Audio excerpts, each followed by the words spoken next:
Rainbow eyes watching you. They see your every move.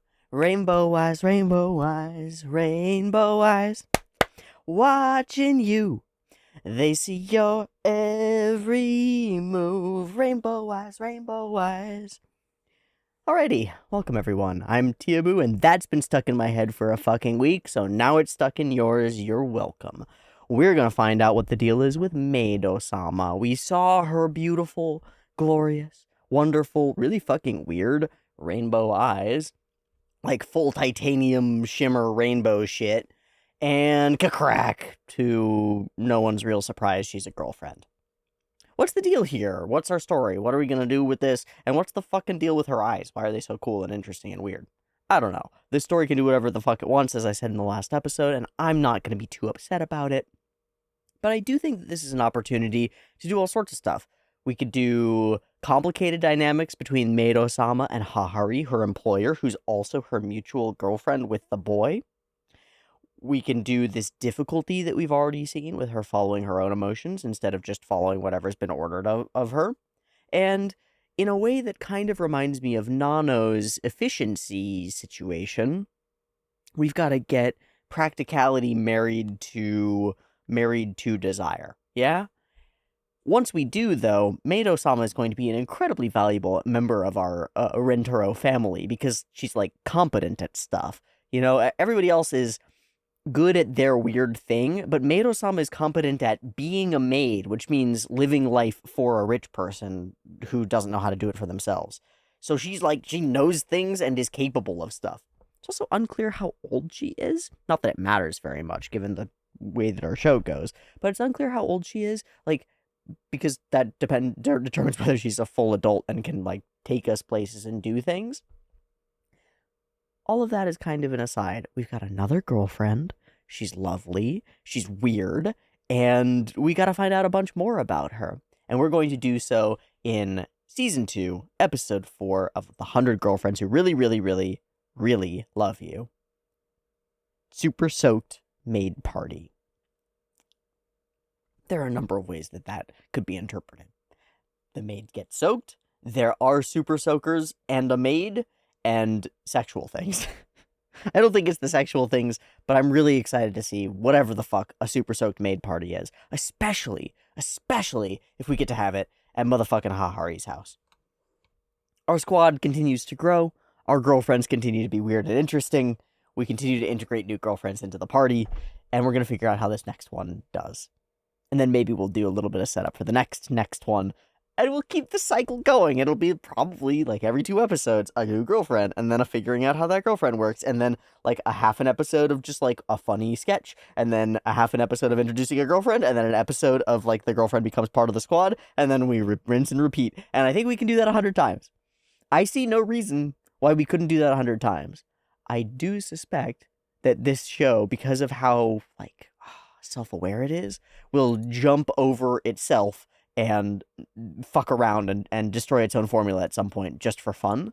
And I'm really excited for whenever that happens. But until it does, I'm really happy with the formula. I'm not going to knock what works. It's delicious. And let's watch more. Season 2, Episode 4. Oh, I did do a drawing today. It's an eye. It's got a bunch of patterns in it because I felt like that in black and white kind of is the closest I could get to evoking a rainbow. And I think it actually worked really well. It makes my mind happy to look at it. That excites me. Okay. And how? And now for the main event of the evening. Season 2, Episode 4, Super Soaked Maid Party. There will be 2 versions. Picture-in-picture in the description. Timer on YouTube. Beep beep timer to count you down. Early access on the Patreon. Man, I got through that fast. Let's go. Beep beep timer.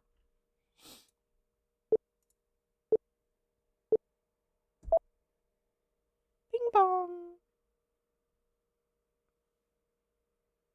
Hello.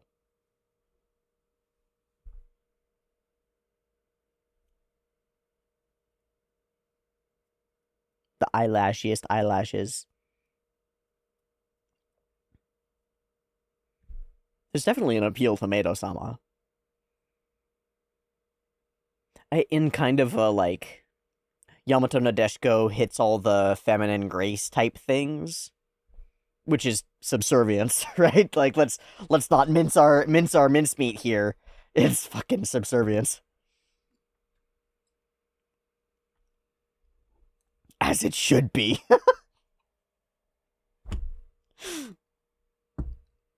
I should do that more. I should really take the piss more. I'm too serious sometimes. I should be more off the fucking hinge.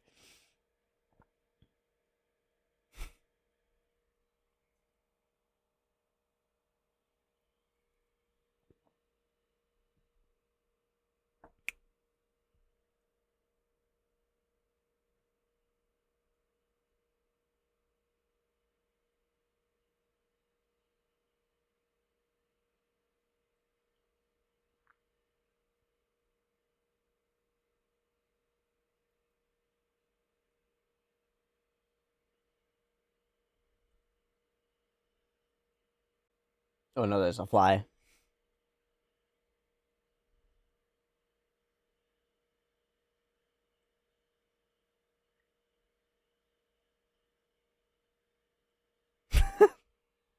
It's fucking driving.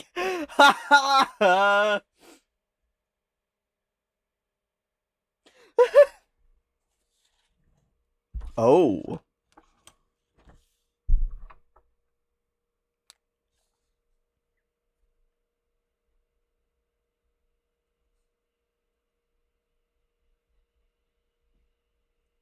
I'm going to list Maid things. Like like driving.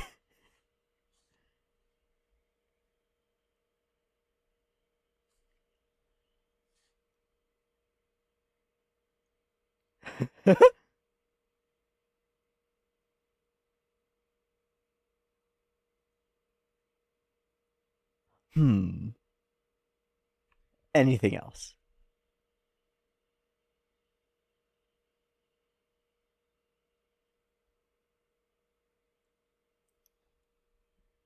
We could do that.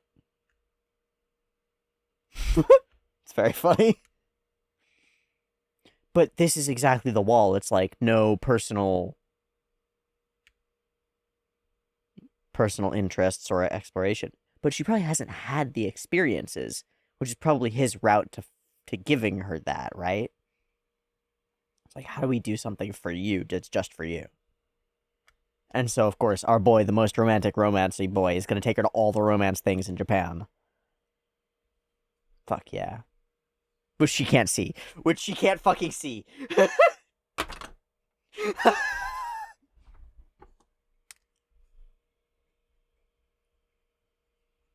No. No. Yeah.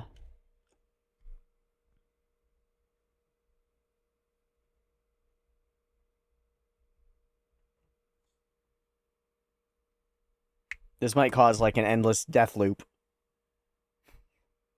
She's gonna pull out magic cooking gear. She's gonna figure out a way.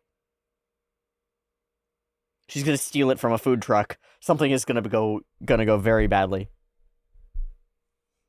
Hi.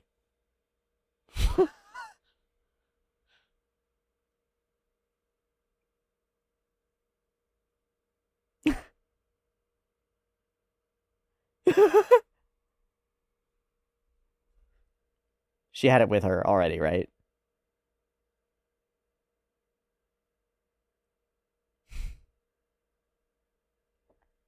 Perfect. That's gotta melt him. That's gotta melt him, right?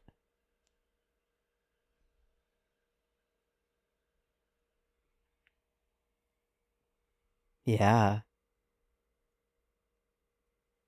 But also self-effacing to the point of, like, he wouldn't eat the meal that she made for him because she would let him eat something else. There's a limit. This is really cool. Hmm? Hmm.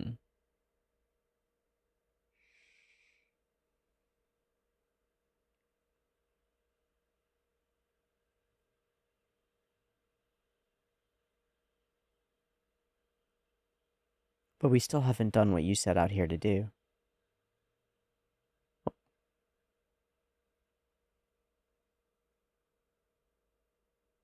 Yeah, you're wiggling.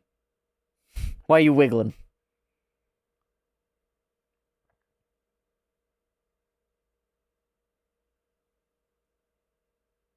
She needs standing orders to speak her mind. Huh. She wants to kiss him.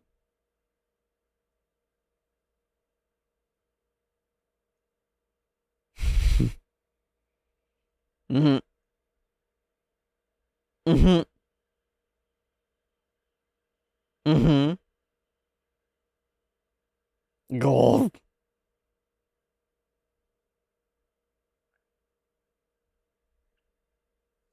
He's a good boy.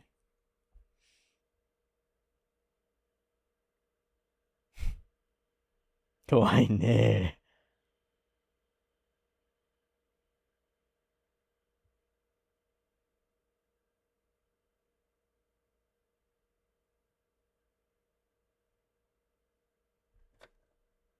Oh, hi, Ollie. We have a large boy.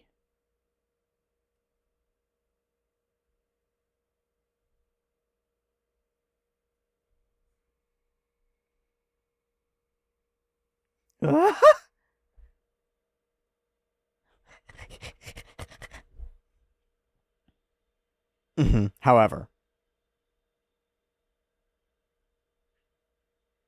he's reversing it. He is such a puppy, though.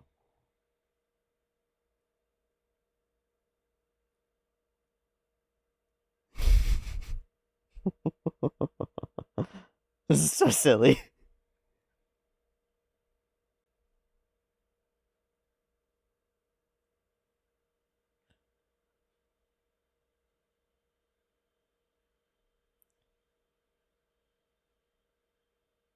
Good. Good question.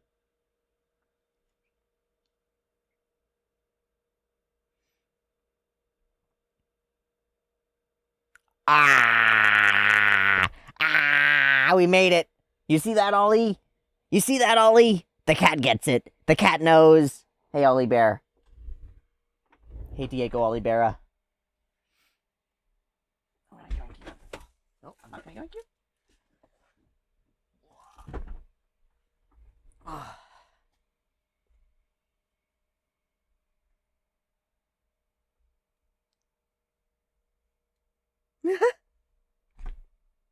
Fuck! See, that's the kind of standing order we wanted, but that's gonna destroy her.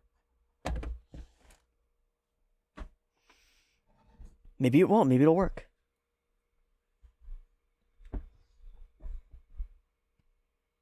No utility from you.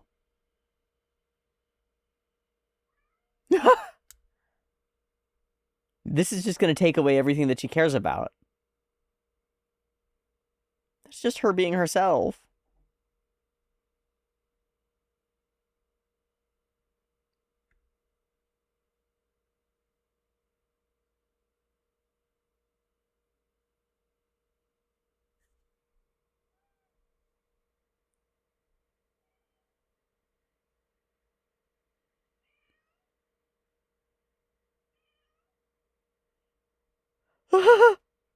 I don't think you can have her around if she's not of any use to you.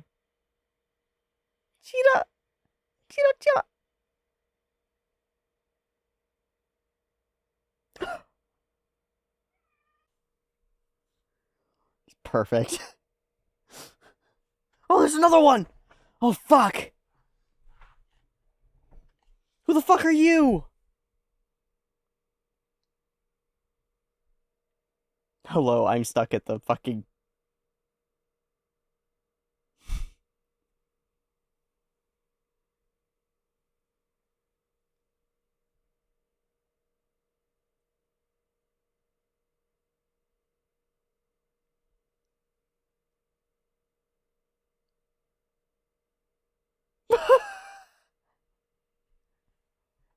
Oh, just imagining still is serving him. Oh no. Oh no, we're gonna break her little brain.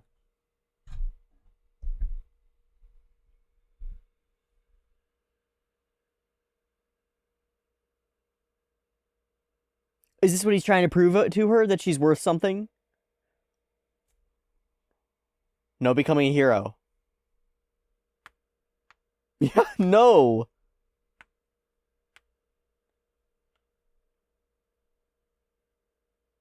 Come on, tell me this was a big brain play. Yes! You're worth something. Stupid big brain. No matter what you do.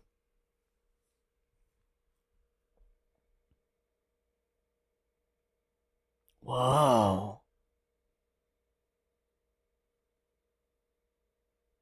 Whoa, this is the best interpretation of that idea that I think I've seen. I am shocked. Whoa.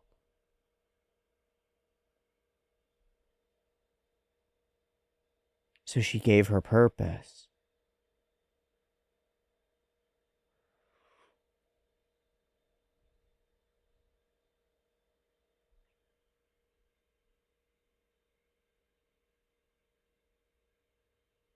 This is a side of Hahari that we've never seen. It's really cool. Yeah. Yeah.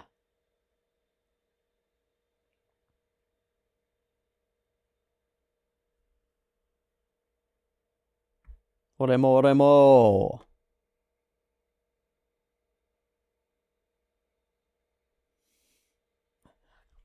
Gong it.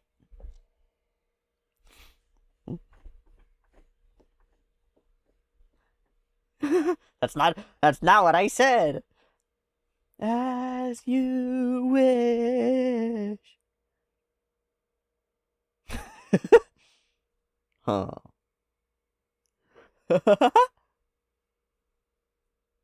Good.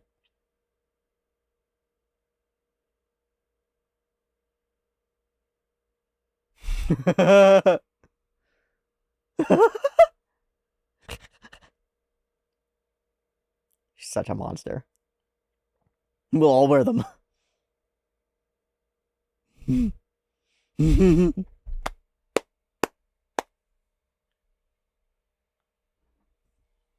Insane.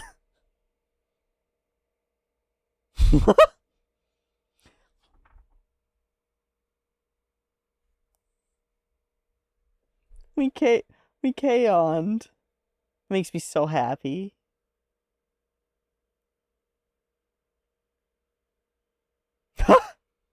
Just enough to show the good stuff.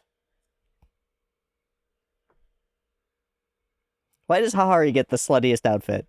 We all know why. We all know why. Uh-huh.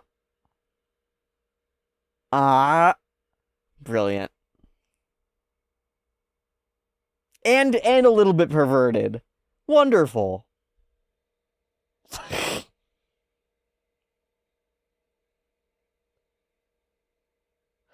That little section of Hahari explaining it was wonderful. Hagachu?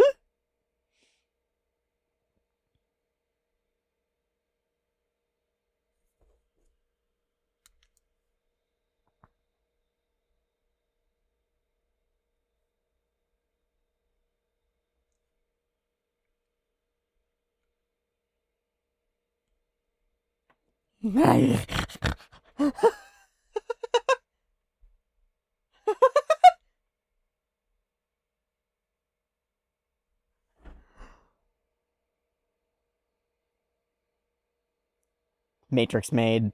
Maid tricks. Oh, she's using her knowledge. There you go.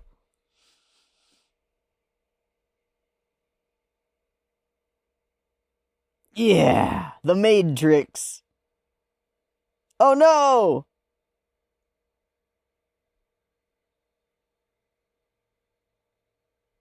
What?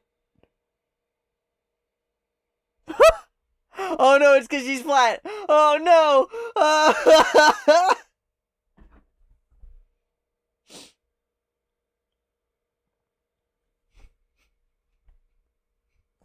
Very efficient.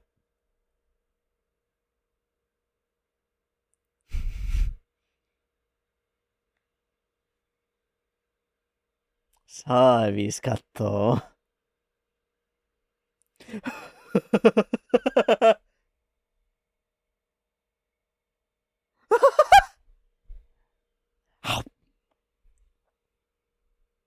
Brilliant.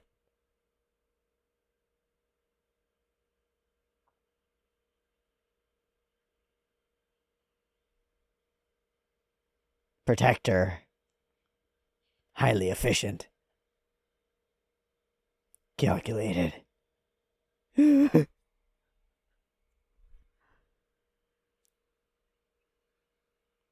Fuck.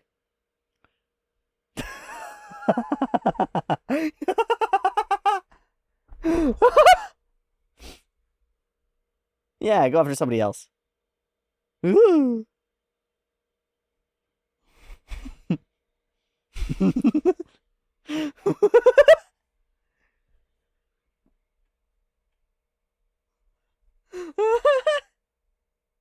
No.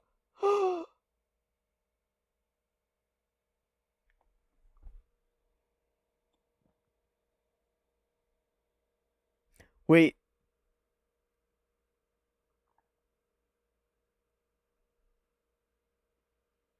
Fuck yeah, Shizuka. I hope Shizuka wins. Oh no, she looks like she's already wet.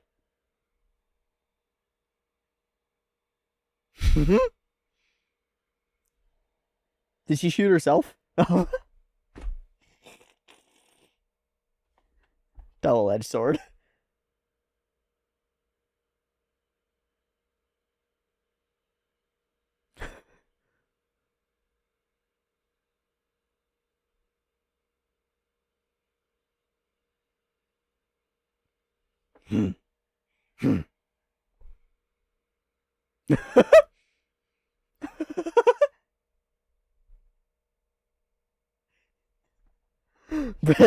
Brilliant.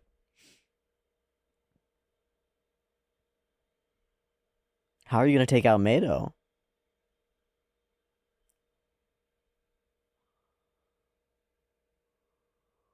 Fuck. Take the order, May. Yeah. Yeah, she believes in you. Ah. Noble.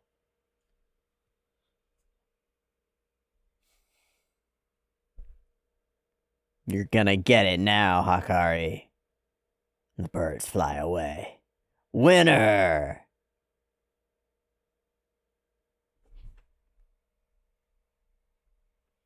Uh-huh.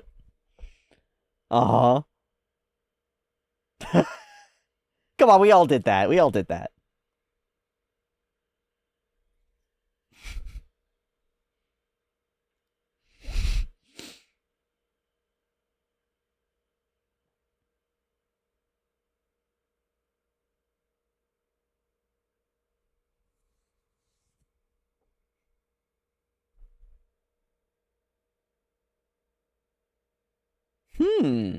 How did that happen? Oh.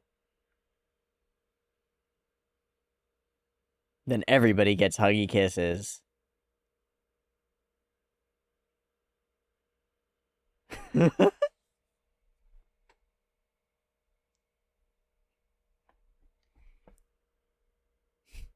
Fuck the rules. I love you and so you win. Oh, the cat barked.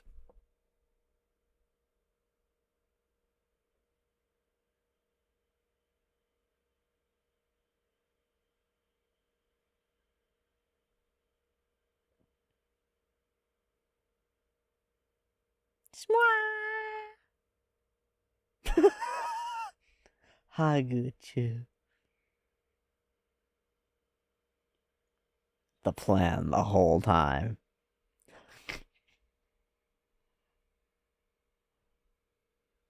That is a terrible punchline, but it's the one that I joked about at the very beginning, and they joked about it at the very end because this show knows when to make those silly fucking jokes. Oh wait, I just noticed that Hahari is like fully drooling throughout that, and Mado is wiping it up. Has Mado been added to all of this? It looks like it.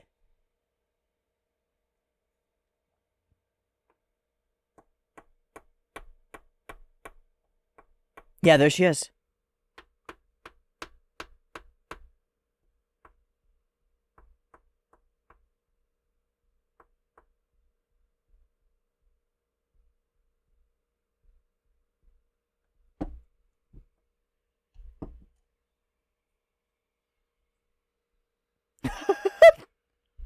Just down into a puddle.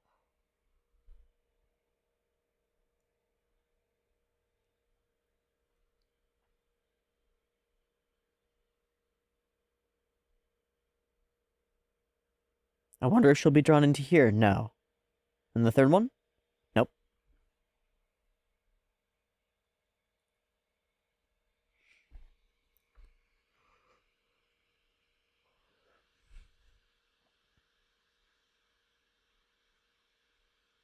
Oh, she's right there next to Hari, too. Wait, there are 2 minutes at the end.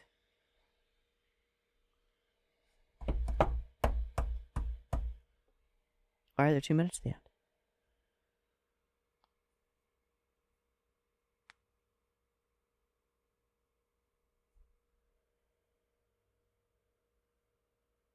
Oh. All information transferred.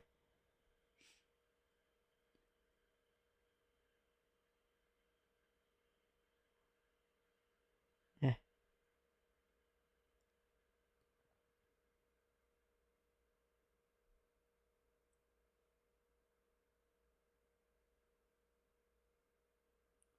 Whoa.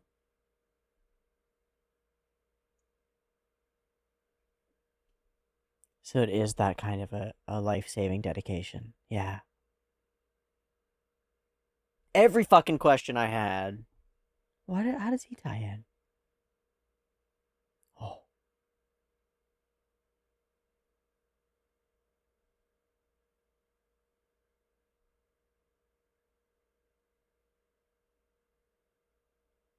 That's a really powerful attitude.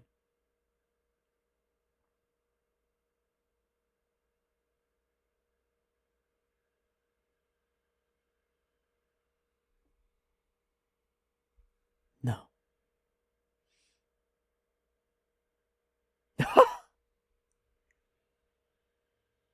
No, that's not the response you should have.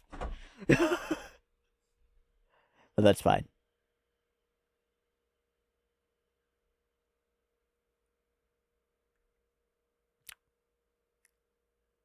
Whoa.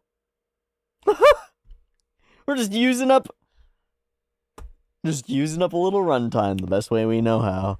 Oh fuck, this was so far into the silliness, but I really like it. I really like it. Okay. Anime wise, my favorite part of this episode is right at the center when we sort of transition. And we do like the maid outfit thing here, and then all the little Hahari moments as she gets them, yeah, here, and comes up with the idea and explains us the rules and does this little like.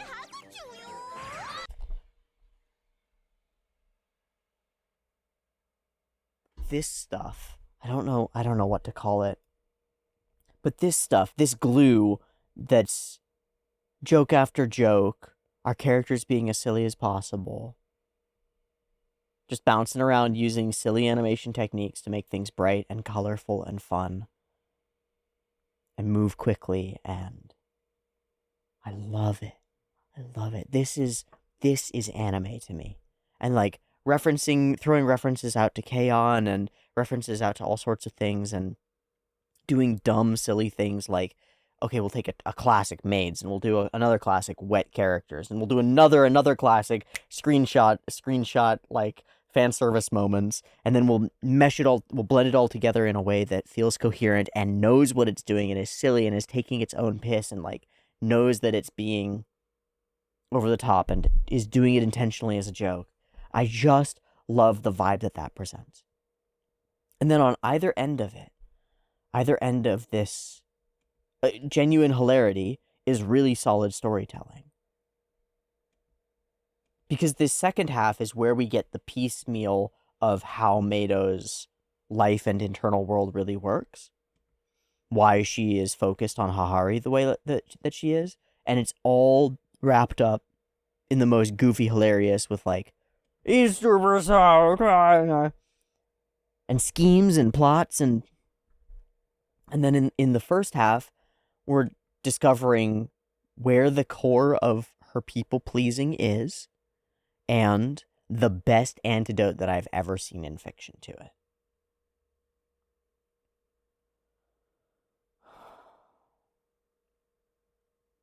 So, where's the core of her people pleasing? A sense of lack of self-worth. Psychologically, that's usually the answer. At the core of the self-abandoning, because there's people-pleasing, and then there's self-abandonment, which is like a step beyond that. And self-abandonment happens to people who have to do that in order to save themselves, who have to take care of someone else, or who have to say yes to things in order to prevent a relationship from falling apart. In many cases, because that relationship is their only source of support.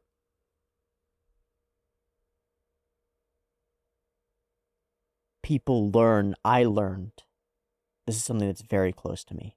I learned very young that being honest in many situations about how I felt about something would get me bad results. So if I said honestly that I don't actually want to go do that thing, I would be treated rather poorly by my parents. Or chastised or looked down upon. And so going along with things, nodding and saying yes, became necessary. Maid comes from a slightly different place because she grew up in this state of feeling cast out and truly worthless because she was treated as such. And they're different, and that's much more damaging. And I have great empathy for people who feel that way. But from wherever it comes, the logical circuit that's instilled in the person is like, I have to do things for others or they'll leave me. Because I'm not inherently worth something. I'm only worth what I can make, what I can provide, what I can do. And I think the usual answer to that is to try to change the underlying logic and be like, well, no, actually, the doing part isn't the part that's worthwhile. There's like something fundamentally valuable about humans. Or there's something fundamentally valuable about you being alive. And that works on an ideological level, but I do think that it kind of fails to combat the sense of genuine dread and worthlessness on a personal level, because it tries to step outside of the logical world of like a value equation. And it's hard to convince your mind in a world that does run on value equations and transactional relationships that something else could exist without like really exemplifying, without really presenting a bunch of examples and like proving it over and over, or without like a spiritual shift. I think you can create shifts like that through religious or spiritual transitions as people reframe their whole perspective on reality. And I think you can do something similar. There's very little internal distinction, I think, between like a spiritual or religious numinous experience and like a psychedelic induced one. I know that people can change their attitudes towards self and things like this, using psychedelics to step away from the mind. But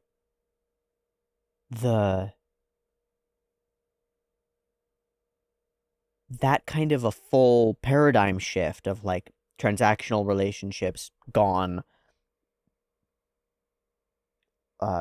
bread upon the water is my core way of being, very hard to accomplish. And so Ijo doesn't like try to.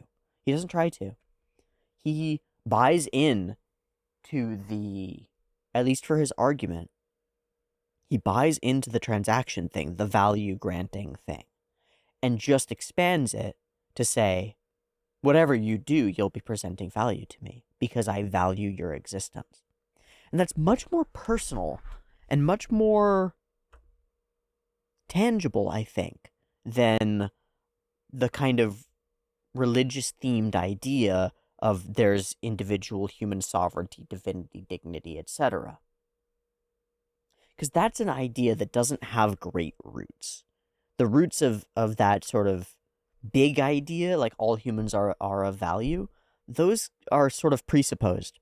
And I would say, I claim, based on what I've experienced in the world, that they're necessary presuppositions for us to function socially. That we have to act like that and like kind of believe it on a broad scale in order for humanity to function, for us to treat ourselves well and to treat each other well. It's very valuable. But it's not very convincing, I don't think. It's not very grounded in fact and logic, right? It's very much grounded in the outcomes that it presents or produces. Because if you have a society and everyone in that society fundamentally agrees that humans are of value, the individual human has sovereignty and should be able to make choices for themselves and like determine their life's course, and there's even something of value to having them alive, and we should probably try to keep them from dying or suffering, right? If a whole of a society kind of accepts that on some level, I think that dramatically improves that society's rate of success and happiness and overall well-being. So it's grounded in its outcomes, but not in foundations. So we skip that. We skip it. We take it to the personal. We say it's about me and you. Who cares about the rest of the world? Who cares broadly? There's no other force that decides what your value is. I'll decide. And there's a lot that's fucked up about this. Because how dare you? How dare one person? But the framework works like this. You care about me, and that means you care what I think, right? Maid would agree, I'm sure. Okay, well, I think you're great, and let me prove it to you. And I think you're great even if you don't do anything. Just your existence brings me something valuable. You being equals my joy. Not you doing, you being. And this cuts right to the quick. Right to the fucking bone of the issue. Who decides? People do? Okay? At some point, some people's opinions don't matter. Who decides which people's opinions matter? You do. Okay. So we take that to its logical extent. What you do doesn't matter except to the people that you care about? Yeah. Does that mean that what you do doesn't matter if there aren't any people that you care about? Maybe. As if you are not among those people that you care about, then yeah. Yeah. That's how you get to a place of worthlessness and meaningless. I don't care about myself, so I don't care about what I think of what I do. And I don't care about anybody else, so I don't care about what they think of what I do. So I'm just going to do things. And nobody can judge me. And so nobody can judge me worthy either. I just exist. I think you can do like deep separation from attachments to like meaning or attachment to like idea of worth. Dispense with that entirely and just live very pleasantly, very happily, just doing what you're going to do, not caring about what others think, not caring even about your own judgments of self, and just following whatever pulls you. But I do think there might be a sense of deep emptiness at the end of that path. I don't know because I haven't pursued it. It's not very appealing to me. So then, perhaps the antidote to worthlessness is to find people who you value the opinions of, and just be around them. And see if they stick around. See if they start to value your presence. And just be someone who does things that you think are worthwhile. I don't know. There's so much to take from this, and yet I'm having trouble formulating it into something pithy. But that's not really my goal. I just want to shape my words around this experience that we just saw, because it's so well done, I think. What Rentaro sets up here. I'm of use to you no matter what. I'd have to kill myself in order to stop being useful to you. And so he's forced her to come to the conclusion herself. And so she needs no convincing, because she's come to the conclusion entirely. She just couldn't see it because of the way it was framed, because she only framed value in these explicit, direct action for your service and purpose kind of terms. And he just expands that out to be like, no, no, no. You produce value just by being. I think my mind does tend to skip over that and skip to the more ideological side of like, you produce value just by being. Skip that. You don't need to produce value in order to be of value, right? Like, it's not about, in my mind, I go thinking like, man, you're an observer in the universe. You're reshaping reality simply by observing it. To me, you're experiencing things, and that in itself is like, there's something that I don't want to mess with there. I see people's capacity to experience and incorporate pain and joy and the broad experience of this strange existence thing that we're all a part of as incredibly interesting, and I would be loath to mess with it in any way, shape, or form. So I kind of skip over this section that's like, no, but you do create value just by being.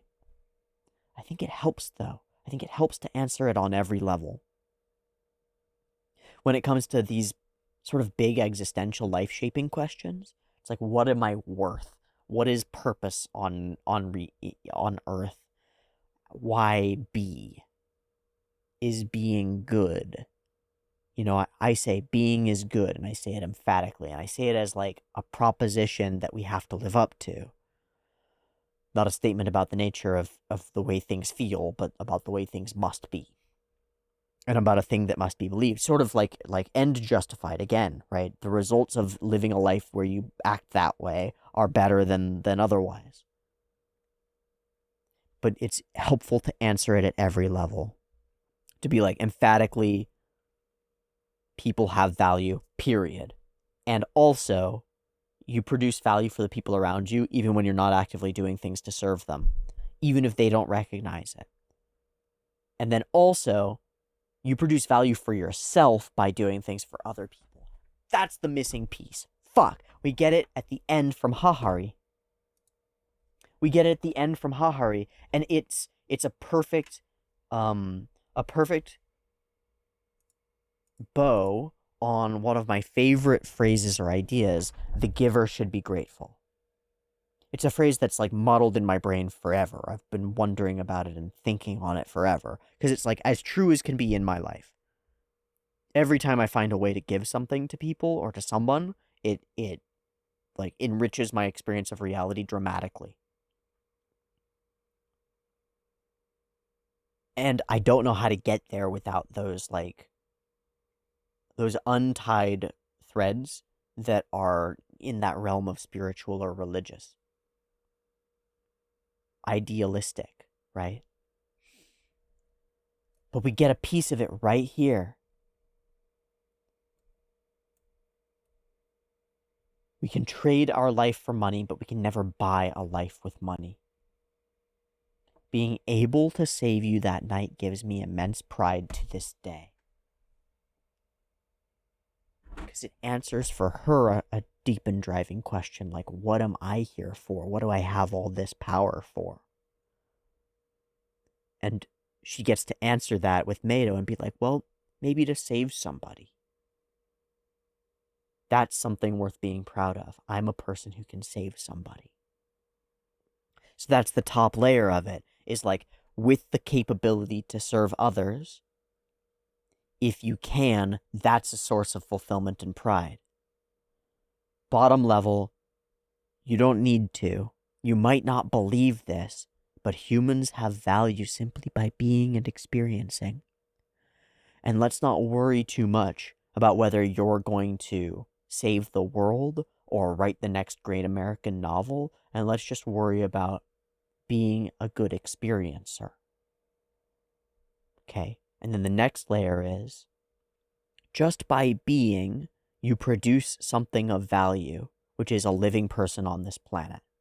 And whether you produce anything with that life or not, that should be cherished. And this is still on that ideological level.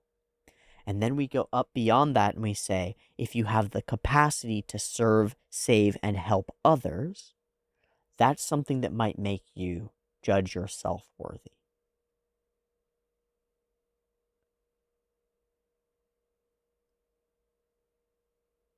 So we got like universal worth, reflected like interpersonal worth,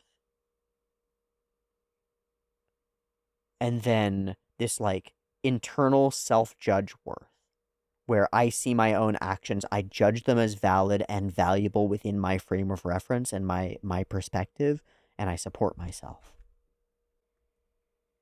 But of course, we undercut it by saying that it was just because she was cute. God damn it, Hahari. I love the suggestive poses. I love the Maid gun battle. It's actually really cool. There are a couple of moments where characters start running, and they're the nano moments that I think are really fun and manage to walk the line between silly and honestly genuinely cool action moments. And then silly shit like Shizuka blasting everywhere. That might be one of my favorite.